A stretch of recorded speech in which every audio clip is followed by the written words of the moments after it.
Hi everyone, let's talk about the Allemande from the D minor suite by Johann Sebastian Bach. Hello cellists, violists, and everyone who is inspired by Bach. My mission is to take your playing to the next level and help you solve some issues that come up when we practice Bach. So let's start. Two ingredients give us clues to phrasing right at the start of the D minor Allemande.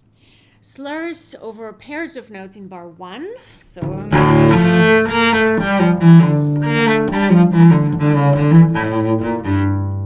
no slurs in bar 2,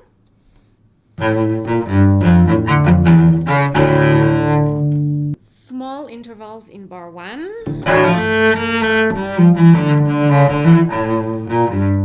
bigger intervals in bar 2, which is also cadential and requires a little bit more punctuation. Notice the low F going to E and then D in the second bar of the Allemande. So here, the notes marked in red. Try punctuating these notes to make them distinct from the second voice. Then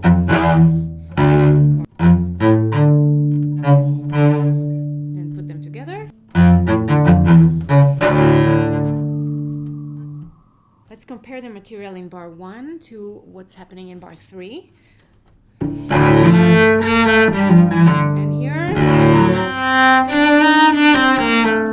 it's as if bar 3 is repeating the same statement just with more force instead of the more subdued, simple scale going down in bar 1. I like sitting a little bit on the D on the second beat of bar 3 to show that difference.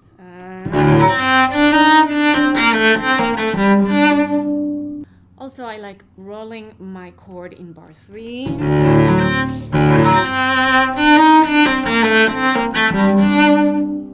Rather than breaking it. That's a more modern technique. Let's look at bar 4 and notice there's two voices. This goes into bar 5 as well. The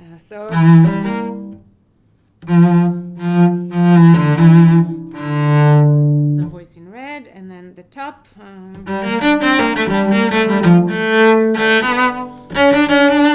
Especially bar 5. There's two distinct voices. The last beat of bar 5 starts a sequence of the same pattern going down.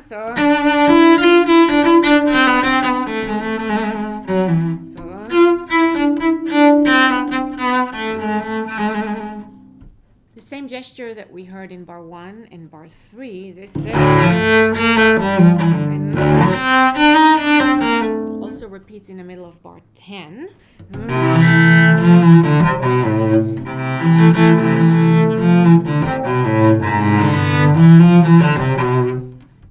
The second half of this movement also has slurs over groups of two notes. So here. So the slurs are for the smaller steps, and then here when we have big leaps there are no slurs and you can take a little time. So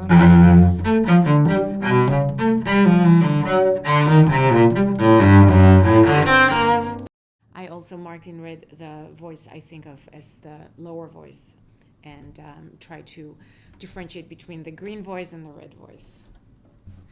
Back to bar 10, I marked in green the notes that I think should be brought out. So that A, then B, and finally the D, the high D. So you can think of the D and the C as well. And then if we look at the lower voice,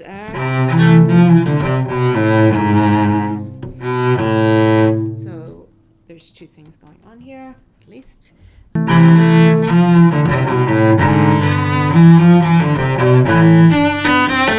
So here the D acts as an appoggiatura for the C.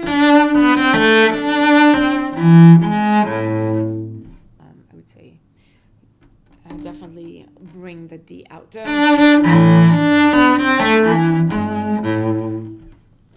Bar 12 is a tail, a little addendum. So Bach could have finished here.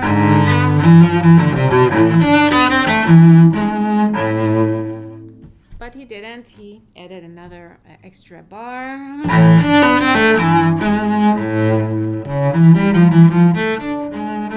And here I love those two voices going. The voice in green and the voice in purple. I don't know why I chose purple this time. I like really playing with those different voices. In bar 13, you can experiment with bringing out the green voice.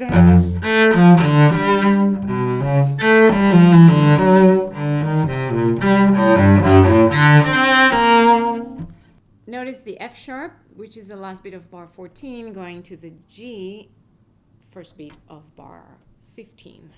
So this is F sharp, G. Let's play a game. I will play the third beat of bar 15. You will play the next beat. I will play the first bar of bar 16, and you will play the next beat, and so forth for about 3 bars. So,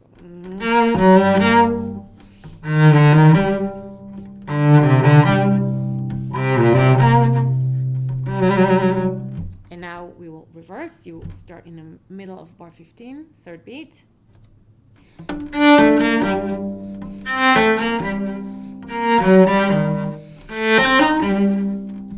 So this is the way you should practice with yourself, and this will help you differentiate between those two voices. So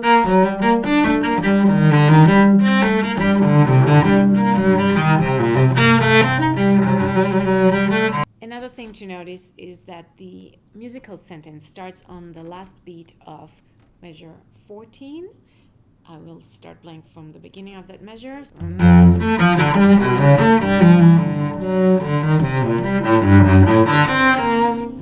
So here in bar 20, we have a repeated sentence, 3-time repeated sentence, sequence, and the last reiteration is different. So this is the first time, this is the second time, and this is the third time, which is longer.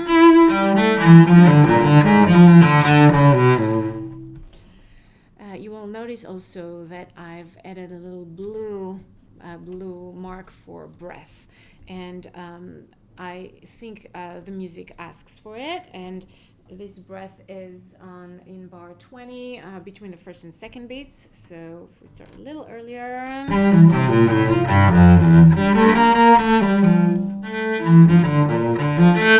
now you don't have to take that much time, but something there would be good to show that the musical sentence started on the second beat. And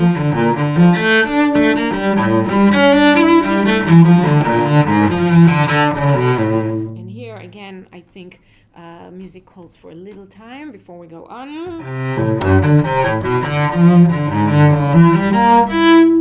etc. Looking at bars 20 and 21, notice the step-by-step movement, the red notes. So B flat,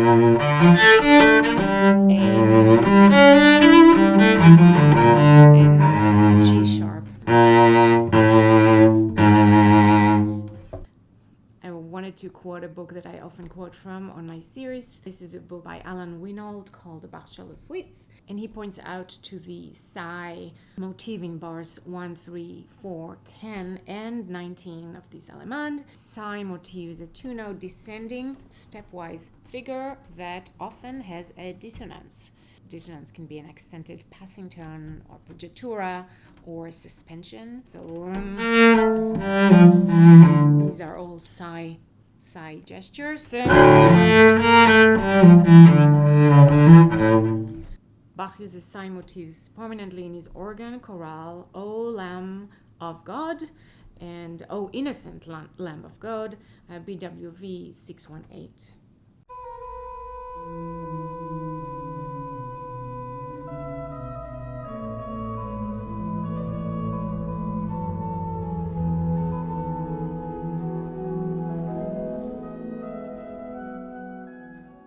paying attention to details is very important with Bach, whose harmonic language is so rich. And I think looking at bar 23, you can differentiate between the second beat and the third beat. Yeah, it's that detailed, but it's different than perhaps more wistful, more subdued. And of course, you can use expressive intonation, which means the G sharp is just a little bit high.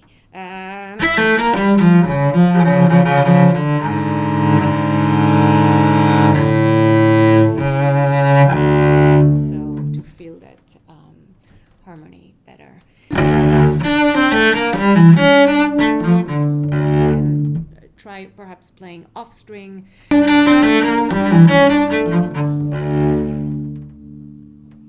Thank you for tuning in. We'll see you next time.